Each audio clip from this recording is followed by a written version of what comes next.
करेंगे chapter company accounts accounting for share capital के first part के बारे में। अकाउंटिंग की जितनी भी वीडियोस अब तक अपलोड की गई हैं उन सभी वीडियोस का लिंक डिस्क्रिप्शन में गिवन है, आप जाकर देख सकते हैं।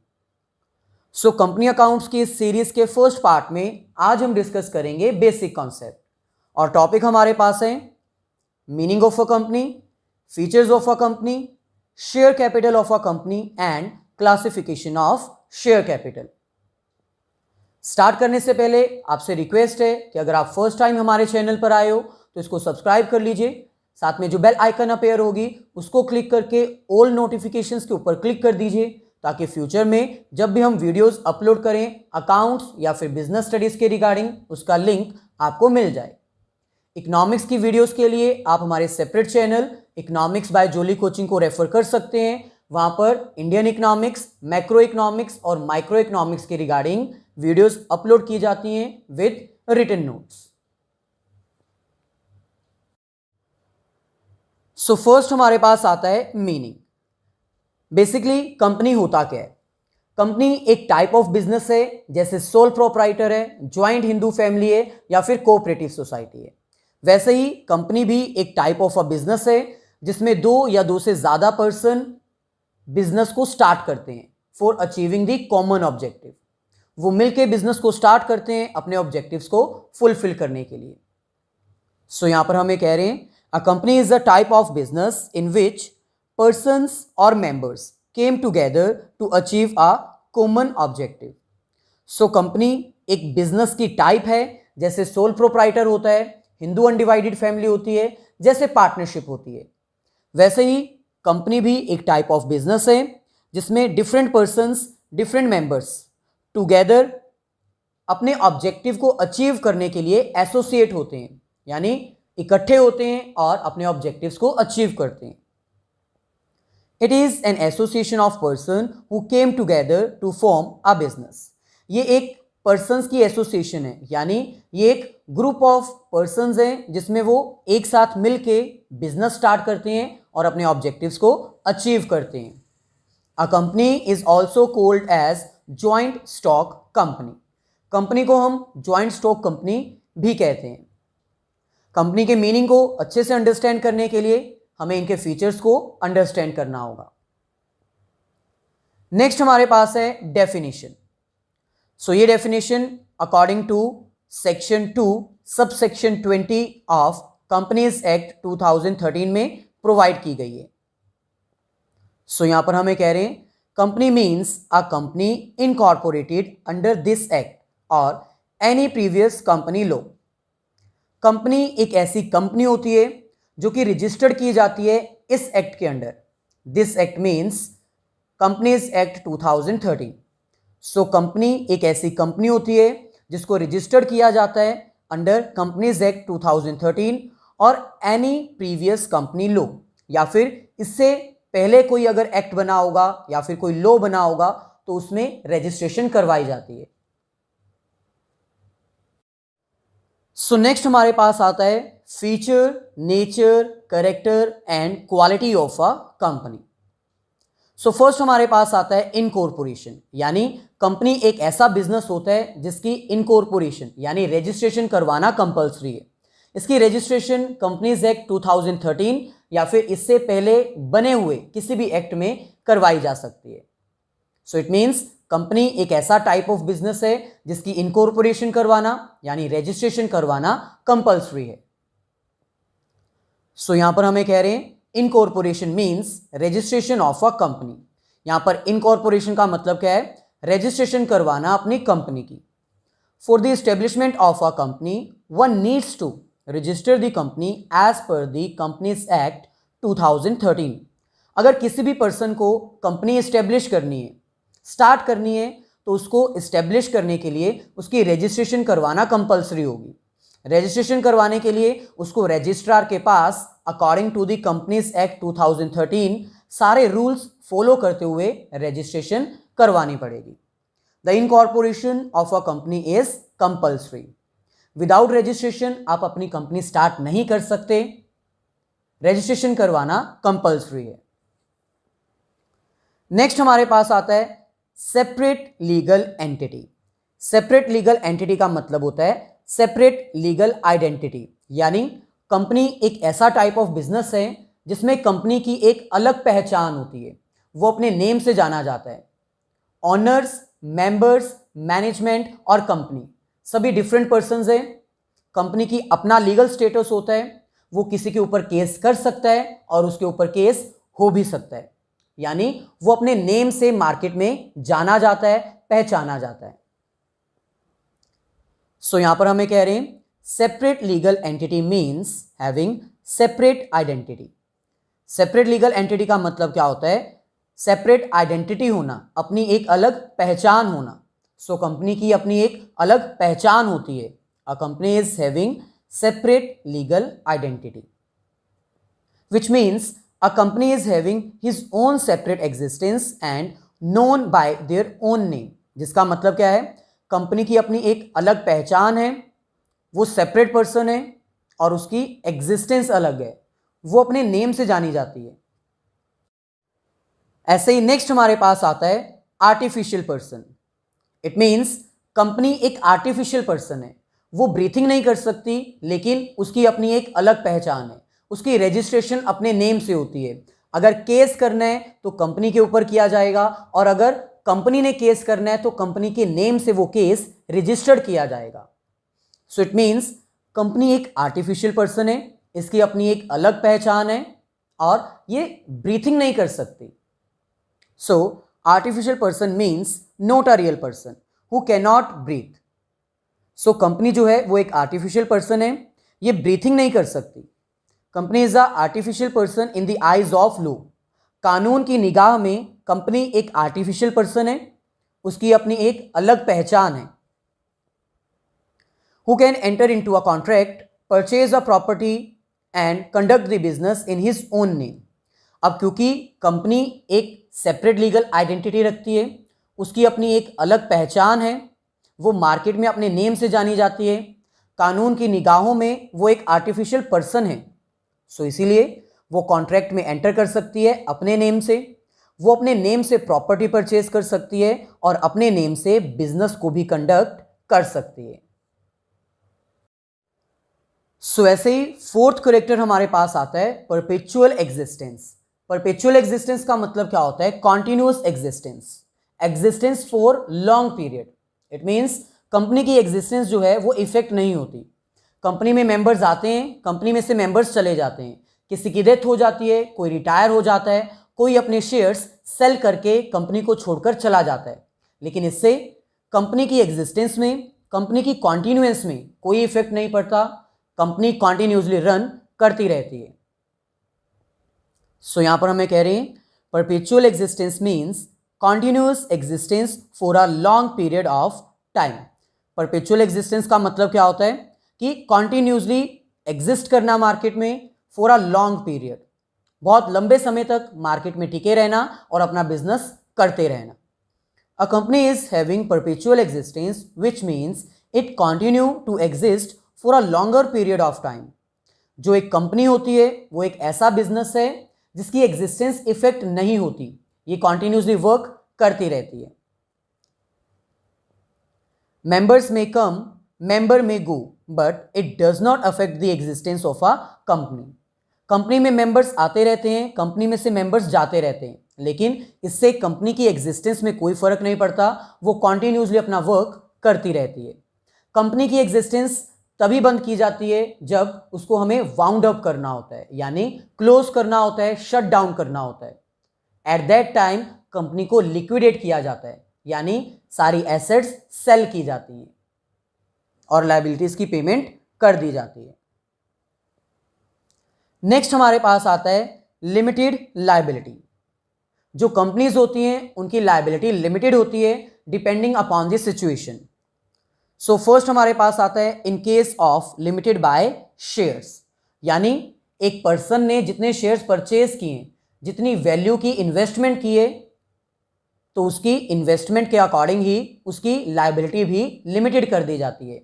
अगर किसी पर्सन ने 1 लाख इन्वेस्ट किए, 1 लाख के शेयर्स परचेज किए, तो उसकी लिमिट हो जाएगी up to 1 lakh depending upon the value of share. The member और share holder are having limited liability according to the value of shares.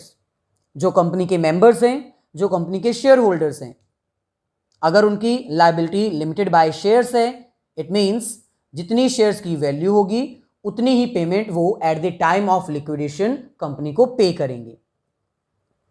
Next, in case of limited by guarantee, कई बार members एक particular amount की guarantee provide कर देते हैं कि at the time of liquidation हम इतनी वैल्यू प्रोवाइड करेंगे।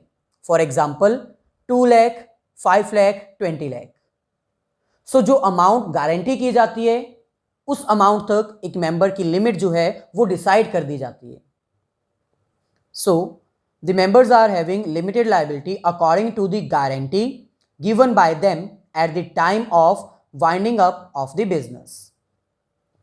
सो इस सेकेंड केस में जो मेंबर्स हैं, जो शेयर होल्डर्स हैं, उनकी लाइबिलिटी लिमिटेड होती है according to the guarantee given by them, जितनी गारंटी वो प्रोवाइड करते हैं at the time of liquidation.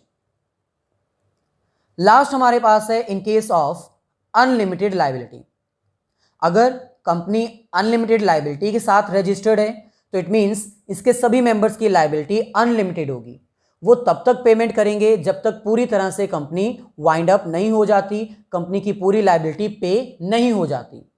इस केस में अगर कंपनी की एसेट्स फुलफिल नहीं हो पाती लाइबिलिटीज को पे करने के लिए, in that case share holders की पर्सनल प्रॉपर्टी को भी यूज किया जा सकता है लाइबिलिटी को पे करने के लिए। If company is registered as unlimited liability then the liability of the members are also unlimited. अगर कंपनी ही अनलिमिटेड लाइबिलिटी के साथ रजिस्टर्ड है तो उसके मेंबर्स की लाइबिलिटी भी क्या होगी? अनलिमिटेड। वो तब तक लायबल होंगे जब तक फुल एंड फाइनल पेमेंट वो नहीं कर देते फर्म की, बिजनेस की, कंपनी की लाइबिलिटीज को। सो ऐसे ही सिक्स्थ कैरेक्टर हमारे पास आता है transferability of shares. Transferability of shares means selling of shares. क्या एक शेयर होल्डर किसी दूसरे आउटसाइडर पर्सन को शेयर सेल कर सकता है या फिर नहीं? सो ये डिपेंड करता है टाइप्स ऑफ कंपनीज के ऊपर। इन केस ऑफ पब्लिक कंपनी, अगर आपकी पब्लिक कंपनी है जिसमें गवर्नमेंट का शेयर है, जिसमें गवर्नमेंट का कंट्रोल है, इन दैट केस आप अपने शेयर्स इजीली ट्रांसफर कर सकते हो। There is no restriction in transferring the shares. One member may discontinue by transferring their shares to another person. अगर आपकी पब्लिक कंपनी है, इन दैट केस कोई भी रिस्ट्रिक्शन नहीं है, आप अपने शेयर्स ट्रांसफर कर सकते हो। एक मेंबर जो बिजनेस में कंटिन्यू नहीं करना चाहता, जो इंटरेस्टेड नहीं है, वो अपने शेयर्स किसी दूसरे पर्सन को सेल कर सकता है। In case of private company, अगर आपकी प्राइवेट कंपनी है, इन दैट केस यहां पर रिस्ट्रिक्शन है, आप इजीली अपने शेयर्स दूसरे पर्सन को सेल नहीं कर सकते क्योंकि प्राइवेट कंपनीज में शेयर्स पब्लिक को ऑफर नहीं किए जाते। प्राइवेट कंपनी में शेयर्स कुछ प्राइवेट पर्सन्स को दिए जाते हैं, कुछ रिलेटिव पर्सन्स को दिए जाते हैं। सो इसीलिए अगर आप अपने शेयर्स ट्रांसफर करना चाहते हो किसी आउटसाइडर पर्सन को तो ये आपके लिए इजी वर्क नहीं होगा, आप इजीली डिसकंटिन्यू नहीं कर सकते। So there is restriction in the transferring the shares. As in private companies, there are some internal rules for the members which needs to be followed by every member called as article of association. So अगर आपकी private company है तो आप easily अपने shares transfer नहीं कर सकते क्योंकि प्राइवेट कंपनीज में कुछ इंटरनल रूल्स प्रिपेयर किए जाते हैं और वो इंटरनल रूल्स सभी मेंबर्स को फॉलो करने होते हैं। और वो इंटरनल रूल्स किस चीज़ के होते हैं? Regarding the transferability of shares, जिसको हम क्या बोलते हैं? Article of association. नेक्स्ट हमारे पास आता है मैनेजमेंट एंड ओनरशिप। कंपनी एक ऐसा टाइप ऑफ बिजनेस है जिसमें मैनेजमेंट और ओनरशिप दोनों सेम हैंड में नहीं होती। मैनेजमेंट कोई और करता है और ओनरशिप किसी और की होती है। शेयर्स आपने परचेज किए हैं लेकिन आप कंपनी को मैनेज नहीं कर सकते। मैनेज करने के लिए board of directors, managing directors elect किए जाएंगे, एक कमेटी बनाई जाएगी, वोट डाले जाएंगे, जो मेंबर्स इलेक्ट होके आएंगे, सिलेक्ट होके आएंगे, जिनको ज़्यादा वोट मिलेंगे वही मैनेजमेंट में पार्टिसिपेट करेंगे। सो हम ये कह सकते हैं there is a divorce between management and ownership in a company. Company में मैनेजमेंट और ओनरशिप के बीच में डिवोर्स है। जो ओनर्स हैं वो बिजनेस को मैनेज नहीं करते। ओनर्स वोट की हेल्प से मेंबर्स को इलेक्ट करते हैं और जो इलेक्ट होके जाते हैं वही मैनेजमेंट करते हैं। So there is a separation between management and ownership of a business, ownership of a company. यानी मैनेजमेंट और ओनरशिप के बीच में सेपरेशन है। मैनेजमेंट कोई दूसरा पर्सन करता है और ओनरशिप किसी और की होती है। As company is not manage by all the members, सभी मेंबर्स मिलके बिजनेस को मैनेज नहीं कर सकते, इसीलिए सभी मेंबर्स में से कुछ चुनिंदा पर्सन्स को सिलेक्ट किया जाता है, इलेक्ट किया जाता है और उन्हीं को बोर्ड ऑफ डायरेक्टर्स में भेजा जाता है बिजनेस को मैनेज करने के लिए। It is manage by a separate authority elected by the members called as directors. So इसमें एक सेपरेट अथॉरिटी होती है जो कि इलेक्ट की जाती है। कौन इलेक्ट करता है? मेंबर्स, और जो इलेक्ट होके कमेटी आती है वो डायरेक्टर्स होते हैं और वही उस बिजनेस को, उस कंपनी को मैनेज करते हैं। सो नेक्स्ट और लास्ट कैरेक्टर हमारे पास आता है कॉमन सील। कॉमन सील का मतलब यहां पर होता है स्टैंप, जो कि कंपनी के नेम से रजिस्टर्ड करवाई जाती है और उस स्टैंप को यूज किया जाता है सभी पेपर्स पे, सभी डॉक्यूमेंट्स पे इस्टेब्लिश करने के लिए। अब क्योंकि कंपनी एक आर्टिफिशियल पर्सन है सो इसलिए ये साइन नहीं कर सकती, लेकिन इसकी स्टैंप प्रिपेयर की जाती है जो कि एज अ साइन वर्क करती है और सभी डॉक्यूमेंट्स के ऊपर वो स्टैंप इस्टेब्लिश की जाती है, यानी लगाई जाती है। So common seal means stamp of the company which will act as a sign by the company. Common seal का मतलब यहां पर है स्टैंप, जो कि कंपनी के नेम से होती है और उसको यूज किया जाता है सभी डॉक्यूमेंट्स पे लगाने के लिए, ताकि इसको एज अ सिग्नेचर समझा जाए कंपनी के बिहाफ पर। It is not compulsory to have a common seal. ये कंपल्सरी नहीं है कि हर एक कंपनी के पास कॉमन सील होनी चाहिए, यानी स्टैंप होनी चाहिए। But if a company is having a common seal then that needs to be used at all important papers, all important documents. लेकिन अगर कंपनी की कॉमन सील प्रिपेयर की गई है, उसके पास स्टैंप अवेलेबल है, तो उस स्टैंप को यूज किया जाएगा सभी डॉक्यूमेंट्स के ऊपर लगाने के लिए। सो ओवरऑल ये सारे कैरेक्टर्स को अगर क्लब कर दिया जाए तो हम कंपनी का एक मीनिंग डिफाइन कर सकते हैं that company is an artificial person having separate legal identity, perpetual existence, common seal etcetera. So जितने भी कैरेक्टर्स हैं अगर हम उसको कंबाइन कर दें तो हमारे पास कंपनी का मीनिंग डिफाइन हो जाता है, हम उसके मीनिंग को इलेबोरेट कर सकते हैं।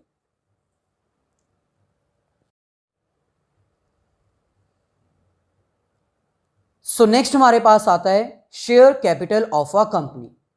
हर एक बिजनेस को स्टार्ट करने के लिए कोई ना कोई कैपिटल यानी कोई ना कोई अमाउंट इन्वेस्ट जरूर करनी होती है।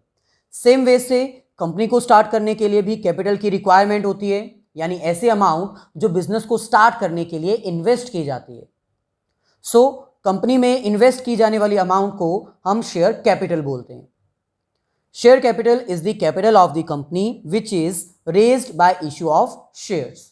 सो शेयर कैपिटल कंपनी की कैपिटल होती है जिसको कि शेयर्स इशू करने पर रिसीव किया जाता है। कंपनीज अपने शेयर्स इशू करती हैं जिसके अगेंस्ट उनको कैपिटल मिलती है, अमाउंट मिलती है अपने शेयर होल्डर्स से, अपने डिफरेंट मेंबर्स से। It is an amount which is collected by the company by issuing the shares in the market. ये वो अमाउंट होती है जो कि पब्लिक कंपनी मार्केट में अपने शेयर्स इशू करके रेज करती है। वो अपने शेयर्स की वैल्यू डिसाइड कर लेती है 10, 20, 100, उसके अकॉर्डिंग वो अपने शेयर्स के थ्रू कैपिटल रेज करती है। It is an amount collected by company by privately placing the shares. ये एक ऐसी अमाउंट होती है जो कि प्राइवेट कंपनी अपने शेयर्स प्राइवेटली प्लेस करके रेज करती है। यानी जो पब्लिक कंपनी है वो तो मार्केट में अपने शेयर्स इशू कर सकती है कैपिटल को रेज करने के लिए, लेकिन जो प्राइवेट कंपनी है वो अपने शेयर्स पब्लिकली इशू नहीं करती, वो कुछ प्राइवेट पर्सन्स को अपने शेयर्स इशू करती है, अपने रिलेटिव्स को, अपने नॉन पर्सन्स को। नेक्स्ट हमारे पास आता है what is share. So share एक ऐसा डॉक्यूमेंट होता है जिसका प्राइस डिसाइड कर दिया जाता है, एक यूनिट डिसाइड कर दी जाती है और उस यूनिट के अकॉर्डिंग शेयर्स को मार्केट में सेल किया जाता है और जनरल पब्लिक से अमाउंट रेज की जाती है। फॉर एग्जाम्पल, अगर हम बोलें कि एक पर्टिकुलर डॉक्यूमेंट का प्राइस है ₹10, तो इट मीन्स अगर हम इसको मार्केट में सेल करेंगे तो कंपनी को ₹10 मिल सकते हैं। ये एक तरह से डॉक्यूमेंट होता है, एविडेंस होता है regarding the issue of shares. So share is a unit according to which the capital of the company is divided. Share एक ऐसा यूनिट होता है जिसके अकॉर्डिंग पूरी कंपनी की कैपिटल को डिवाइड किया जाता है। फॉर एग्जाम्पल, अगर कंपनी 1 लाख की है, यानी उसकी कैपिटल 1 लाख है और उसके पर शेयर की अमाउंट ₹10 है, तो यानी उसके पास कितने शेयर्स हैं? 10,000। सो शेयर एक ऐसी यूनिट होती है जिसके अकॉर्डिंग कंपनी की कैपिटल को डिवाइड किया जाता है। It is a document, paper claim issued by the company for raising capital in their business. ये एक तरह से ऐसा डॉक्यूमेंट होता है जो कि कंपनीज इशू करती हैं अपने शेयर होल्डर्स को एज अ प्रूफ, और इसके थ्रू कंपनीज अपनी कैपिटल को रेज करती हैं, कैपिटल को इनवाइट करती हैं, रिसीव करती हैं from the share holders. Hence, the capital of a company is divided into units, which are known as shares. So, company की जितनी भी कैपिटल होती है उसको कुछ यूनिट्स में डिवाइड कर दिया जाता है जिसको हम क्या बोलते हैं? Shares. And these shares are issued to raise the capital for the business. और उन शेयर्स को मार्केट में इशू किया जाता है कैपिटल को रेज करने के लिए। फॉर एग्जाम्पल, अगर एक कंपनी ₹10 वाले शेयर्स इशू करती है 1000, इन दैट केस वो कितनी कैपिटल रेज कर सकती है इन्वेस्टमेंट पर्पस के लिए? 10,000।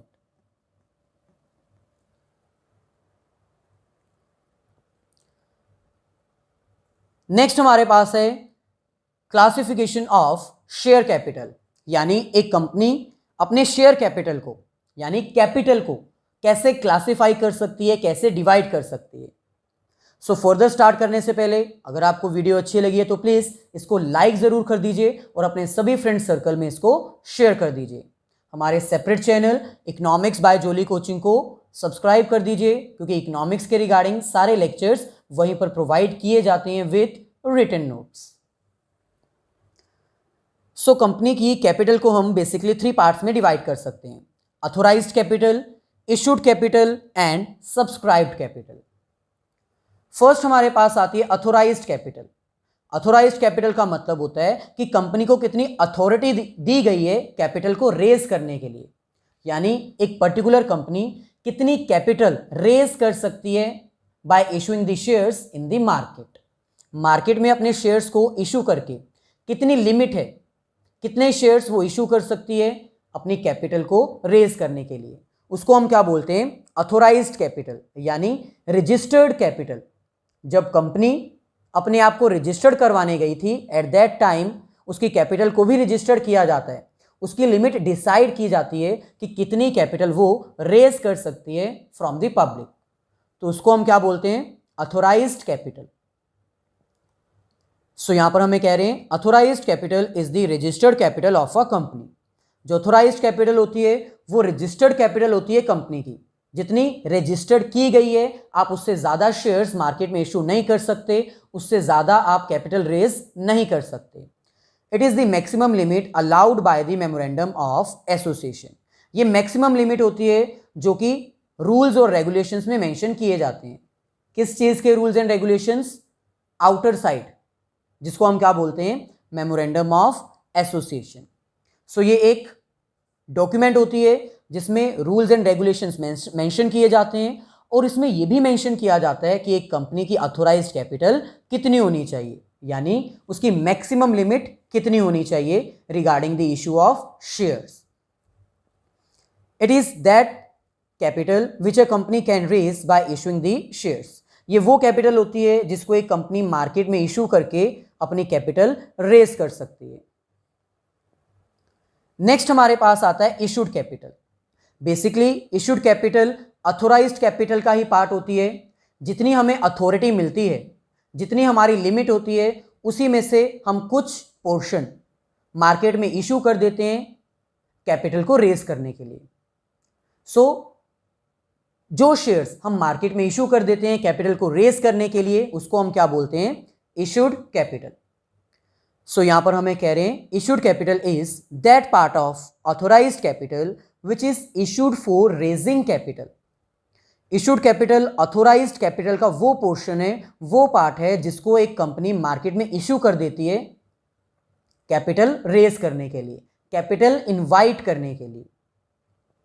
It includes all those shares which are issued for cash, other than cash, issued to directors, issued to signatories of memorandum of association etc. issued capital में सारे shares include किए जाते हैं, चाहे वो कैश के बदले में इशू किए हों, चाहे वो अदर देन कैश के बदले में इशू किए हों, चाहे वो डायरेक्टर्स को इशू किए हों, चाहे वो सिग्नेचरीज को इशू किए हों जिन्होंने मेमोरेंडम ऑफ एसोसिएशन के टाइम पर सिग्नेचर्स किए थे। सो लास्ट हमारे पास आता है subscribed capital. Basically subscribed capital issued capital का वो पार्ट है जो जनरल पब्लिक सब्सक्राइब कर लेती है, यानी एक्चुअल में परचेज कर लेती है। सो मार्केट में अगर 1 लाख के शेयर्स इशू किए गए हैं और उसमें से पब्लिक ने सिर्फ 80,000 के शेयर्स ही परचेज किए हैं, तो सब्सक्राइब कैपिटल हमारी कितनी होगी? 80,000। यानी ये इशूड कैपिटल का वो पार्ट है जो जनरल पब्लिक परचेज कर लेती है और कैपिटल पे कर देती है। It is that part of issued capital which is actually subscribed by the public for cash और other than cash. Subscribed capital issued capital का वो पार्ट है, वो पोर्शन है जो जनरल पब्लिक सब्सक्राइब कर लेती है, यानी परचेज कर लेती है फॉर कैश और other than cash. Subscribed capital को फर्दर हम 2 पार्ट्स में डिवाइड कर सकते हैं। फर्स्ट हमारे पास आता है subscribed and fully paid up. Subscribed and fully paid up subscribed capital का वो पार्ट है जो जनरल पब्लिक सब्सक्राइब कर लेती है, परचेज कर लेती है और उसकी फुल फ्लेज पेमेंट कंपनी को पे कर देती है। सो इट मीन्स ये वो कैपिटल है जिसके अगेंस्ट कंपनी को पूरी अमाउंट मिल चुकी है, रिसीव हो चुकी है, कोई भी आउटस्टैंडिंग अमाउंट नहीं है। So it is that part of subscribed capital which is fully subscribed and paid by the shareholders. ये subscribed capital का वो पार्ट है जो जनरल पब्लिक ने सब्सक्राइब कर लिया है, यानी परचेज कर लिया है और उसके रिगार्डिंग पूरी अमाउंट पे कर दी है। It means the company has received all the amount from the share holders against the amount called up. इसका मतलब कंपनी ने जितनी भी अमाउंट कॉल की है शेयर होल्डर से, उसके रिगार्डिंग सारी अमाउंट उनको मिल चुकी है। अगर सारी अमाउंट मिल चुकी है तो उसको हम क्या बोलेंगे? Subscribed and fully paid up. लेकिन अगर कोई share holder full amount pay नहीं करता तो उसको हम क्या बोलेंगे? Subscribed but not fully paid up. यानी जनरल पब्लिक ने हमारे शेयर्स परचेज तो किए, लेकिन हमारी कॉल करने पर उस शेयर होल्डर ने फुल अमाउंट पे नहीं की। अगर हमने 8 रुपीज़ कॉल किए तो शायद उसने 8 रुपीज़ पे ना किए हों, उसने 5, 4, 3 कम अमाउंट पे की हो। सो अगर share holders full amount pay नहीं करते तो हम उसको क्या बोलते हैं? Subscribed but not fully paid up. So it is that part of capital which is called up by the company but does not receive from the share holder. ये subscribed capital का वो पार्ट है जो company ने call तो की है, पैसे मंगवाए तो हैं, लेकिन शेयर होल्डर्स ने अमाउंट पे नहीं की। That is called subscribed but not fully paid up. So ये था हमारा आज का basic concept, company accounts, issue of shares, part 1। So अगर आपको वीडियो अच्छी लगी है तो प्लीज़ मेरी सारी वीडियोस को अपने फ्रेंड्स के साथ शेयर कीजिए, लाइक कीजिए। अगर कोई क्वेश्चन है तो आप कमेंट करके पूछ सकते हैं और हमारे separate channel economics by Jolly coaching को ज़रूर सब्सक्राइब कर लीजिए।